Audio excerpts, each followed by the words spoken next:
I smoothed the napkin on my lap, watching steam rise from the roasted vegetables Mom had arranged so carefully on the Thanksgiving table.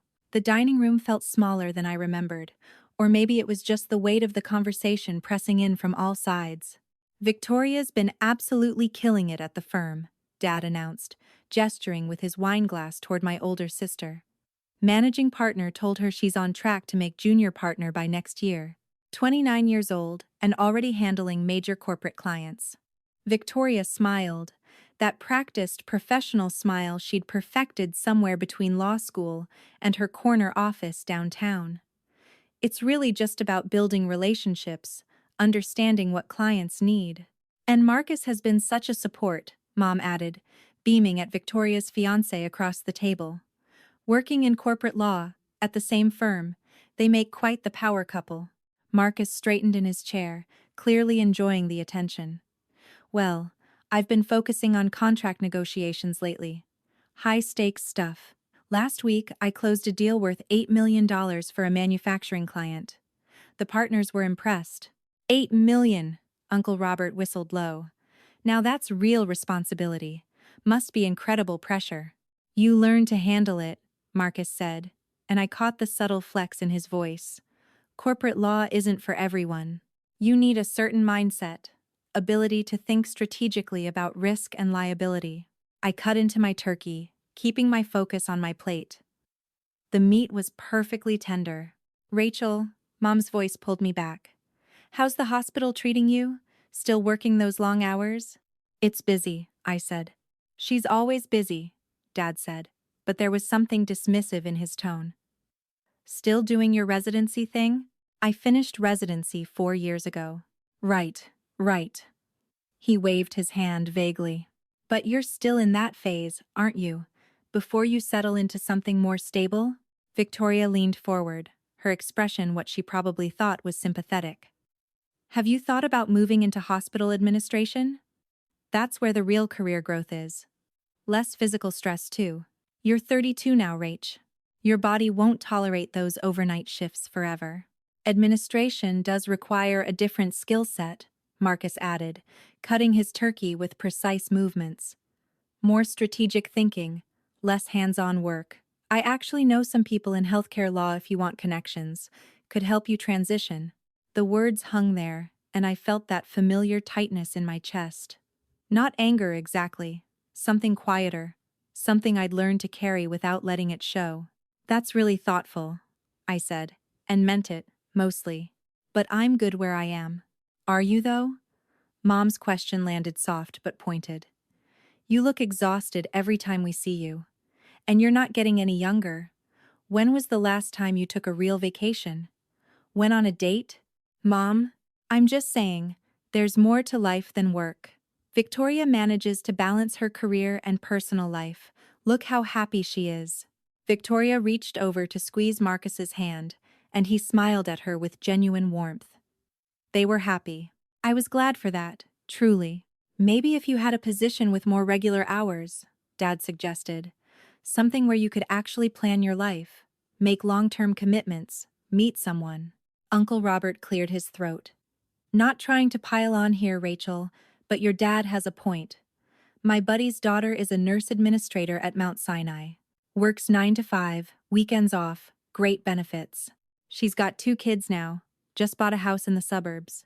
Nursing administration is different from, I started, then stopped. They weren't actually asking, they were telling. Marcus could really open doors for you, Victoria said, her voice bright with helpfulness. The firm has so many healthcare clients. He's basically best friends with half the hospital administrators in Toronto.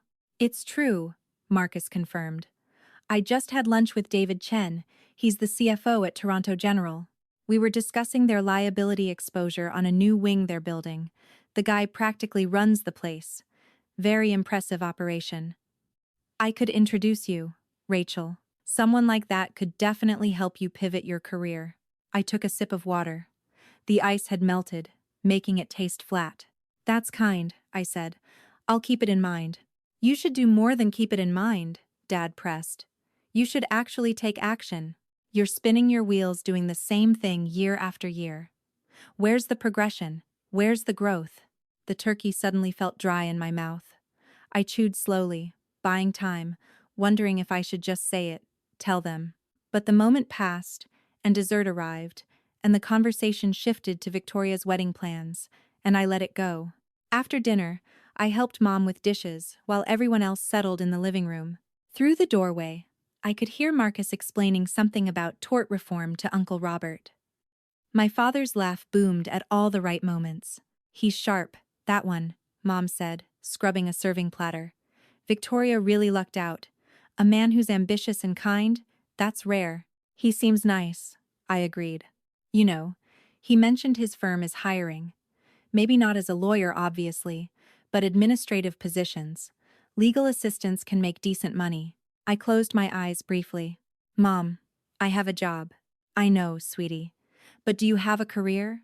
There's a difference. The plate I was drying suddenly felt heavy. I set it down carefully on the counter. I need to head out soon, I said. Early shift tomorrow. On a Friday? Patients don't really care what day it is, she sighed. That long-suffering sound I'd known my whole life. This is exactly what I mean, Rachel.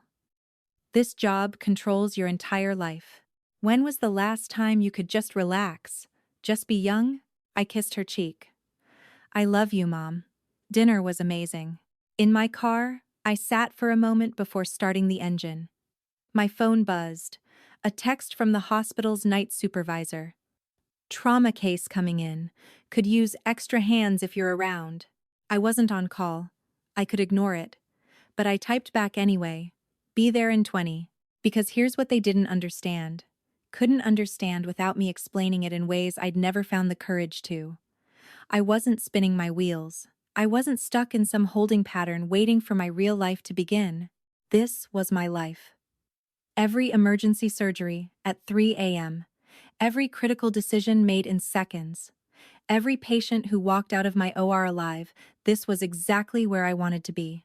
But somehow, saying that out loud at a family dinner felt like bragging, felt like diminishing what Victoria and Marcus did, felt like creating conflict where there didn't need to be any. So I drove to the hospital instead, where things made sense, where my hands knew exactly what to do, where nobody questioned whether I belonged. The next few weeks blurred together the way they always did. A bowel resection on Monday, emergency appendectomy Tuesday night, a complex vascular repair Wednesday morning. I caught sleep in 30-minute intervals, lived on vending machine, coffee, and whatever the cafeteria had available when I finally surfaced for air. On December 3rd, my phone rang during a rare lunch break. Victoria. Hey! Quick question, she said, her voice bright and busy. Marcus just mentioned the hospital is hosting some big gala event next week. Something about a new surgical wing? He got invited since the firm handles Toronto General's legal work. Are you going? I spooned yogurt into my mouth, checking the surgery schedule on my tablet. Probably. They usually want all senior staff there. Perfect. We'll see you. Should be fun. Marcus is really excited. He says David Chen is going to announce some major new initiative. Very high-level stuff. Sounds good. How are you doing? Mom said you left Thanksgiving early. She's worried about you. I'm fine, Vic. Just busy. You're always busy. That's the problem. Her voice softened. Look, I know I gave you a hard time at dinner. I just want you to be happy. You work so hard, and I'm not sure what it's all for, you know? I did know. That was the thing. I knew exactly what it was for, and trying to explain it felt like describing color to someone who'd only ever seen in black and white. I appreciate it, I said instead. Really. I should go surgery in 10 minutes. Okay. Love you. See you at the gala. The following Monday, I walked into the monthly department heads meeting 15 minutes early, which for me was an accomplishment. The conference room was already half full. Administrators, nursing directors, facility managers, all the people who kept the hospital running behind the scenes that patients never saw. I grabbed coffee and found my usual seat near the head of the table. My tablet was already loaded with the budget proposals I'd been reviewing all weekend.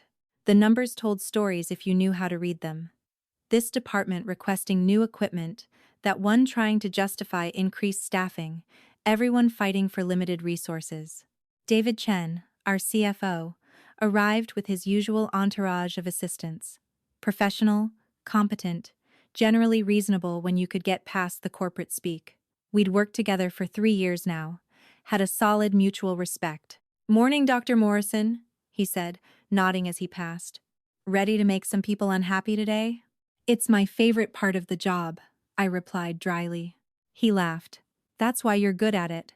People filed in slowly. Directors, managers, coordinators. And then, 5 minutes before the meeting started, David ushered in someone new. "Everyone, I want to introduce Marcus Thornton. He's a corporate attorney with Davidson and Miller, the firm that handles our legal affairs. Marcus has been very involved with our expansion project, so I've invited him to observe today's meeting. He'll get a better sense of how we allocate resources across departments." Marcus walked in, wearing a suit that probably cost more than most people's monthly rent, confidence radiating from every movement. His eyes scanned the room, landing on faces, cataloging, assessing. They passed right over me without recognition. Why would they? I was just another person in business casual at a corporate meeting. "Thanks for having me, David," Marcus said, taking a seat near the CFO. "Really excited to see how the sausage gets made, so to speak." A few polite chuckles. David launched into opening remarks, discussing quarterly financial performance, upcoming capital projects, the usual administrative overview. I half listened, making notes, waiting for the section I actually needed to focus on. "Now," David said, glancing at his agenda, "we need to discuss budget allocations for Q1. Several departments have submitted requests that significantly exceed projected availability. Surgical services, in particular, has some concerns about proposed cuts." That was my cue. I straightened in my chair. "Before we get into specific proposals," David continued, "I want to note that our surgical department had some significant overtime expenses last quarter, $4.2 million above projected costs. I know Dr. Morrison has context on that." "I do," I said, and several heads turned toward me. The overtime was primarily driven by 3 factors. A higher volume of emergency cases requiring immediate surgical intervention. Complications in scheduled procedures that extended OR time, and staffing shortages in our anesthesiology department that created bottlenecks. Marcus leaned forward slightly, interested now. "But isn't that just a scheduling issue? If you're consistently running over budget, doesn't that suggest the initial planning was flawed?" The question hung in the air. Everyone looked at me. "With respect," I said evenly, "surgical planning isn't like scheduling court dates. You can't tell a trauma patient to come back tomorrow because you've hit your daily hour limit. You can't pause a surgery halfway through because someone's shift ended." "Right, but there must be ways to optimize," Marcus pressed, warming to the topic. He probably thought he was being helpful. "Efficiency metrics, performance benchmarks. In corporate law, we track billable hours down to 6-minute increments. You identify patterns, adjust resource allocation, reduce waste." David nodded slowly, clearly considering this. "It's a fair point. What about elective procedures? Could those be scheduled more efficiently?" "They are scheduled efficiently," I said, keeping my voice professional. "But efficiency doesn't eliminate complications. A routine gallbladder removal becomes complex when we discover unexpected adhesions. A knee replacement takes twice as long if the patient codes on the table. We plan for average cases, but we treat actual people." "Still," Marcus said, and I heard that lawyer's voice kicking in, the one used to winning arguments. $4.2 million suggests systemic issues, not just random complications. Maybe the surgical team needs additional training on time management, or perhaps some procedures could be outsourced to facilities with lower operating costs? A few people shifted uncomfortably. The nursing director shot me a sympathetic look. "Outsourcing surgery to cheaper facilities," I repeated slowly, "would compromise patient safety and quality of care. Our surgeons are among the best in the country. That expertise costs money." "I'm sure they're very skilled," Marcus said, with that particular tone that meant, "but." "I'm just thinking strategically here. From a financial perspective, Continuing to overspend at this rate isn't sustainable. What about hiring efficiency consultants? People who specialize in healthcare optimization? We have people who specialize in healthcare, I said. They're called doctors. Someone coughed to cover a laugh. Marcus's expression flickered, not quite irritation, but close. Look, he continued, I'm not trying to step on any toes here. David asked me to observe and offer outside perspective. In my experience working with healthcare clients, the biggest inefficiencies come from resistance to change. Medical staff can be pretty set in their ways. Set in our ways, I repeated. Traditionalist. Resistant to business best practices. I get it, you're trained to focus on clinical outcomes, not bottom lines. But in today's healthcare environment, you need both. That's where people like David and myself come in. We understand the bigger picture. The room had gone very quiet. David looked like he was regretting this entire invitation. I set down my pen carefully. What exactly is your healthcare experience, Marcus? Sorry? You mentioned working with healthcare clients. What's your background in medicine? I'm a corporate attorney specializing in healthcare law and liability. I've worked on hospital expansions, medical device litigation, insurance disputes, but no clinical experience? Well, no. But no medical training? No time working directly with patients? That's not really relevant to... It's entirely relevant, I said quietly. Because you're sitting here suggesting we outsource surgeries and hire consultants and optimize efficiency, and you're doing it without understanding what actually happens in an operating room. You're reducing human lives to line items in a budget proposal. Marcus straightened. I'm trying to help ensure this hospital remains financially viable. If surgical services continue bleeding money, there won't be a hospital for you to work in. And if we prioritize cost-cutting over quality care, there won't be patients willing to come here. That's a false dichotomy. You can have both. Can you? I asked.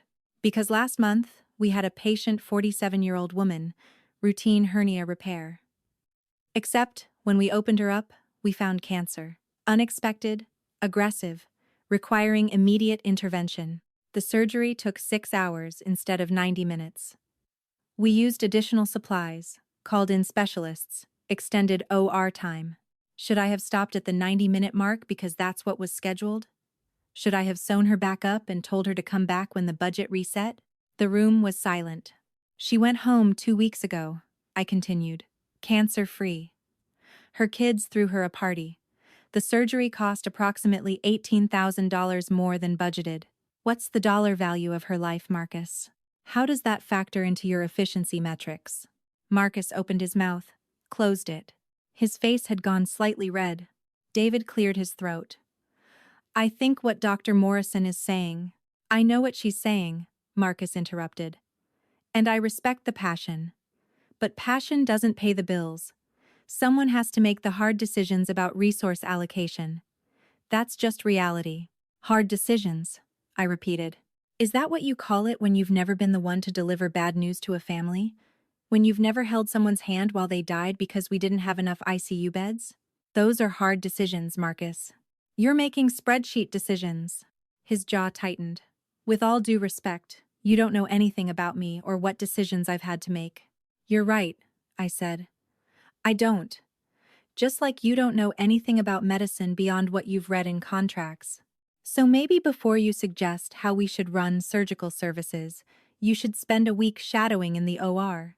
See what $4.2 million in overtime actually looks like when it's translated into lives saved. Dr. Morrison, David interjected, his voice carrying warning. I think... No, it's fine, Marcus said, standing abruptly. I can see when my input isn't welcome. David, I'll wait outside. Clearly the clinical staff has this all figured out. He left, the door closing a bit too firmly behind him. The room exhaled collectively. David rubbed his temples. That was... fun. He's engaged to my sister, I said tiredly. This is going to be a fun Christmas. Genuine shock rippled through the group. The nursing director actually gasped. Wait, David said. Marcus Thornton is marrying your sister, Victoria? Unfortunately. And he doesn't know you're... Apparently not. David started laughing, then caught himself. I probably shouldn't find this funny. It's a little funny, I admitted. In my defense, David said, when I invited him today, I had no idea he'd immediately start mansplaining surgery to the chief of surgery. Most people don't, I said. That's what makes family dinners so entertaining. The meeting continued, but I could feel the energy had shifted. People were more careful around me now, remembering suddenly who I was, what I represented. By the time we finished, 2 hours had passed, and I was already late for afternoon rounds. I gathered my materials quickly. David caught me at the door. For what it's worth, he said quietly. You were right. About all of it. The overtime, the complications, the priorities. I get pressure from the board to cut costs, but I never forget why we're here. That's why I fight for your budget every quarter. I know, I said. And I appreciate it. Sorry for the drama. Are you kidding? That's the most entertainment we've had in departmental budgeting in 5 years. Although, he grimaced. How awkward is this going to make the gala? Astronomically awkward. Want me to uninvite him? I considered it for a moment, genuinely tempted. No, let him come. Should be educational. That night, I texted Victoria. Saw Marcus at a hospital meeting today. Small world. Her response came immediately. Oh my God, really? He didn't mention it. He's been in meetings all day. Did you talk to him? Briefly, I typed. He had some interesting thoughts on healthcare efficiency. She sent back a laughing emoji. That's my Marcus. Always thinking strategically. He's so good at that stuff. I stared at my phone, trying to decide whether to tell her now or wait. Wait, probably. One professional humiliation at a time for her fiancé. The week crawled toward Friday, with the inevitability of all things you're dreading, the gala. I'd attended dozens of these events, fundraisers, donor dinners, board celebrations. They were part of the job, schmoozing with wealthy patrons who kept the hospital running, smiling through speeches about innovative medical care and community health. But this one felt different. I tried on 3 dresses before settling on something simple and elegant. Navy blue. Professional. Forgettable. I was exceptionally good at being forgettable at these things. Smile, make small talk, leave early. Nobody questioned the surgeon, who disappeared back to the OR. The gala was held in the hospital's conference center, a massive space that had been transformed with dramatic lighting and elegant decorations.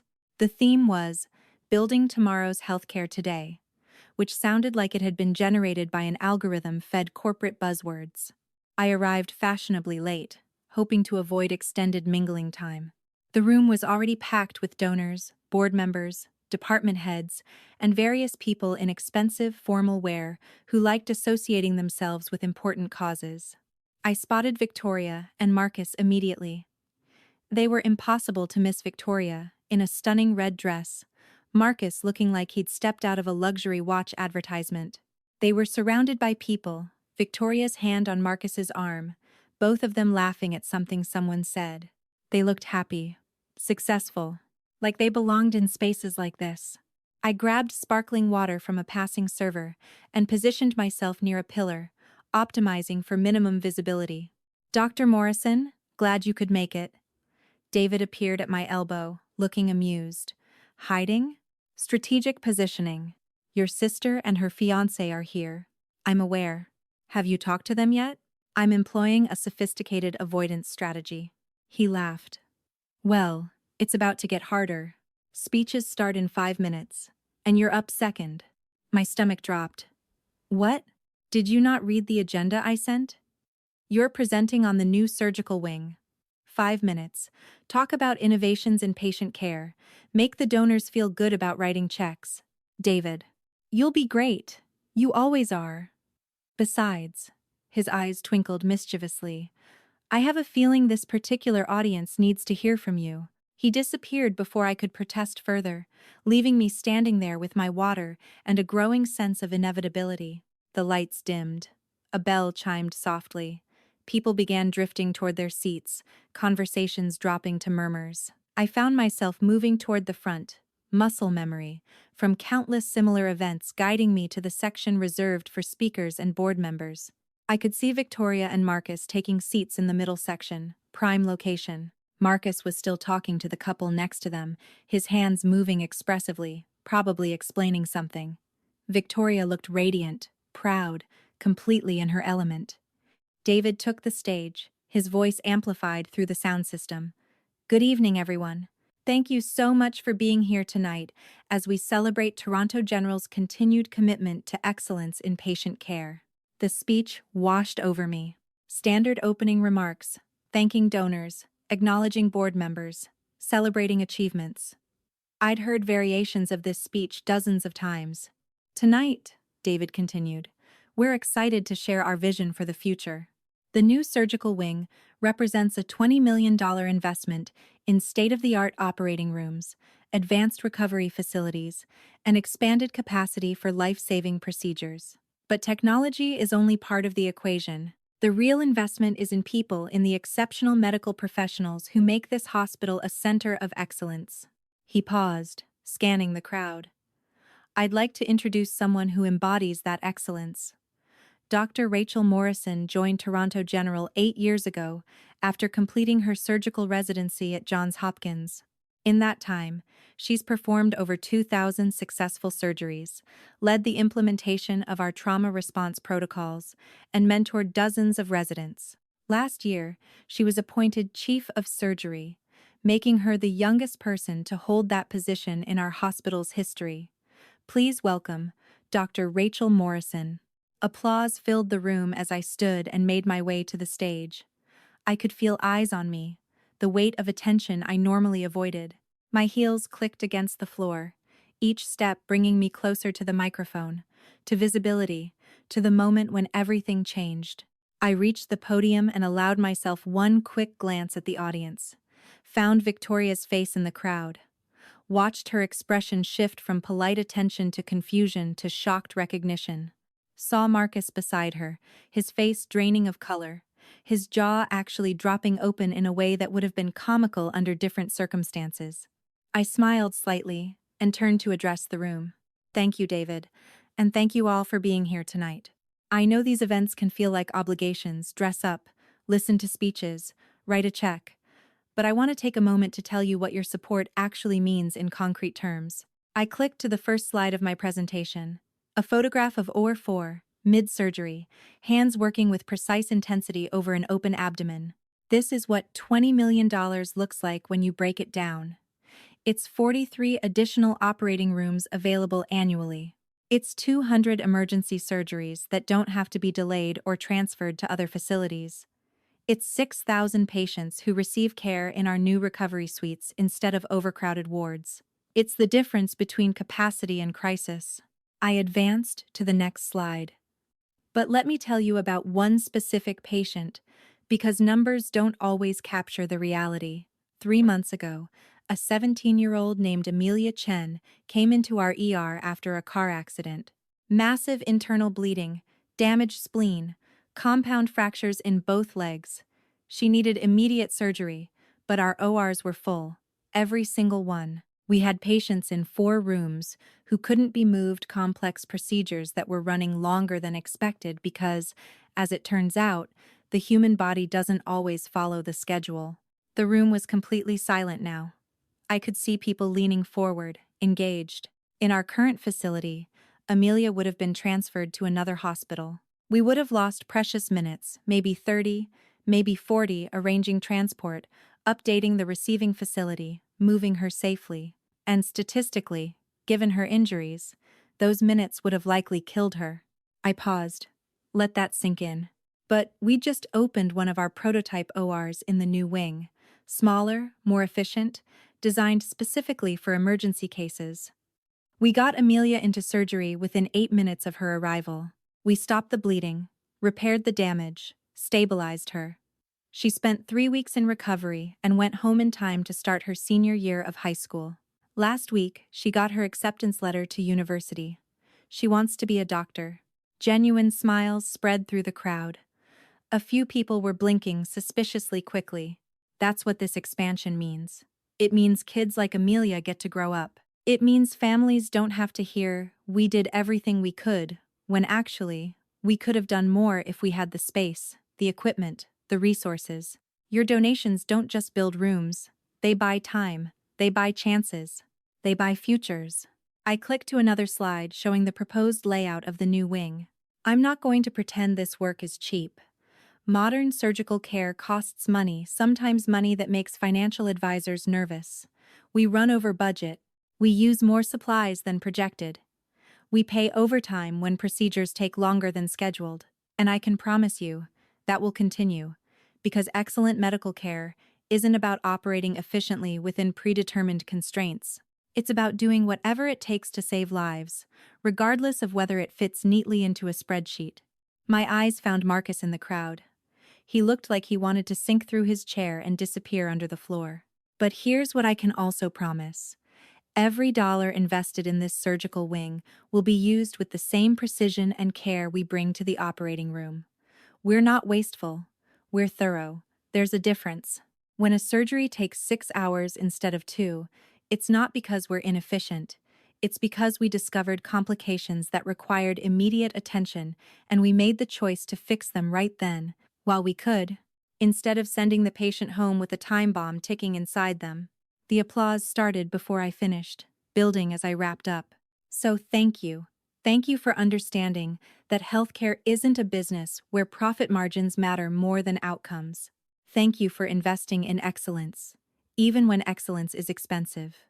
And thank you for trusting us, the doctors, nurses, and staff, to make the hard decisions about where resources go and why. We don't take that trust lightly. I stepped away from the podium as the applause grew louder. David was grinning broadly as he returned to the microphone to introduce the next speaker. I made my way back to my seat, very carefully not looking at Victoria and Marcus, though I could feel their stares like physical pressure.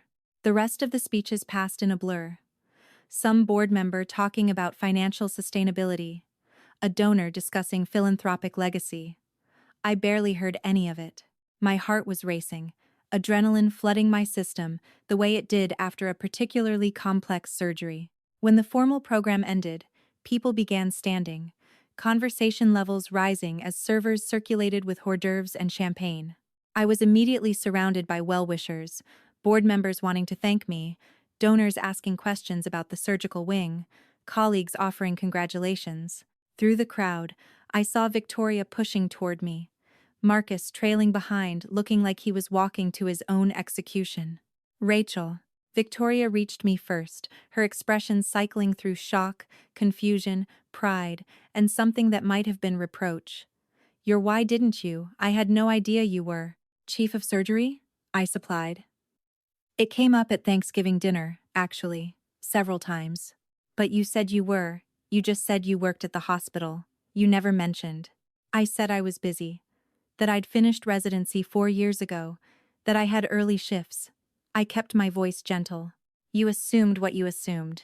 Marcus finally found his voice. "I didn't realize. At the meeting, when I suggested those changes to surgical services, I didn't know you were in charge of surgical services?" I finished. I noticed. His face was scarlet now. If I had known, I obviously wouldn't have. Wouldn't have questioned our overtime expenses, wouldn't have suggested outsourcing surgeries, wouldn't have implied our surgeons needed time management training. I took a sip of my water. Why should it matter whether I'm in charge or not? Either those ideas have merit or they don't. He had no answer for that. Victoria was still processing, her lawyer brain clearly working overtime. "So when Dad asked you about getting a stable job, I have a stable job. And when Mom suggested you move into administration, I am administration. And when I said maybe Marcus could help you get your foot in the door, that would have been awkward, yes." She laughed suddenly, a slightly hysterical sound. "Oh my God, we've been patronizing you for years." "Little bit. Why didn't you say something? Why didn't you tell us?" It was the question I'd known was coming, and I'd had weeks to think about my answer. "Because I tried," I said simply, multiple times. But every time I started to explain what I actually do, someone would interrupt with advice about what I should do instead, and after a while, it felt easier to just let you think what you were going to think anyway. The truth of that settled over us like snow, quiet and cold. I'm so sorry, Victoria said, and I could see she meant it. Rachel, I'm really sorry. We were terrible. You weren't terrible. You were worried about me. I get it. You saw someone working crazy hours in a hospital and you thought I was struggling. That's not malicious. That's just not asking the right questions. Marcus still looked like he wanted to disappear. Dr. Morrison, Rachel, I owe you an apology. A significant one. The things I said in that meeting were based on incomplete information, I interrupted. You were trying to help the hospital's finances. That's not wrong. But maybe next time, ask questions before making recommendations. Healthcare is more complex than it looks from the outside. Clearly, he managed a weak smile. For what it's worth, your speech was incredible. The way you explained the impact of the surgical wing, that's exactly what people needed to hear. Thanks. An awkward silence fell. Around us, the gala continued, people networking and laughing and making connections. We stood in our small circle of discomfort, the weight of years of assumptions hanging between us. Can we start over? Victoria asked finally. Like, actually start over? I want to know about your work. Your real work, not what I imagined you were doing. I'd like that, I said. And maybe, she added with a small smile, you could be a bit more assertive about correcting us when we're being idiots. Because apparently we need that. I'll work on it. David appeared at my elbow, tactfully giving Marcus and Victoria a polite nod. Sorry to interrupt, but there are some donors who'd love to meet you. Major Gifts Committee. They're very enthusiastic about increasing funding for surgical services. Of course. I turned back to my sister. We'll talk soon? Absolutely. Sunday dinner? At my place? And this time, I promise, you do all the talking. Deal. As I followed David toward the donors, I heard Marcus say to Victoria, his voice carrying just far enough, "Your sister is terrifying." She really is, Victoria replied. But she sounded proud saying it. The rest of the gala passed in a pleasant blur of conversations with people who actually wanted to hear about surgical innovation and patient outcomes. It was nearly 10 p.m. when I finally escaped, trading my heels for the comfortable sneakers I kept in my office for exactly these occasions. The hospital was quieter at night, the energy different. I walked through familiar hallways, past the ER where I'd started my career, past ORs where I'd spent thousands of hours, past the staff lounge, where I'd collapsed between surgeries more times than I could count. My phone buzzed. A text from Mom, Victoria called. She told me everything. Why didn't you tell us you were chief of surgery? We're so proud of you. Also mortified. Mostly proud. Call me tomorrow. I smiled and pocketed the phone. In my office, I changed into scrubs, checking the schedule for tomorrow. 3 scheduled surgeries, all complex. A gallbladder, a hernia repair that would probably be more complicated than the scans suggested, and an emergency exploratory that was penciled in but would definitely happen knowing my luck. Someone knocked. I looked up to find our newest resident, Dr. Amelia Chen, yes, that Amelia Chen standing in the doorway looking nervous. Dr. Morrison, sorry to bother you. I know it's late. But I wanted to say thank you. For the speech tonight. For what you said about my surgery. You were there? Snuck in through the back. Technically, I'm not supposed to be at donor events yet. She grinned. But I wanted to hear you speak. You saved my life, and I never properly thanked you.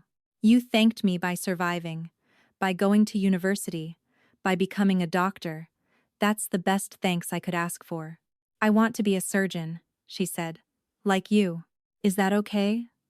If I say that's why? I felt something tight in my chest loosen.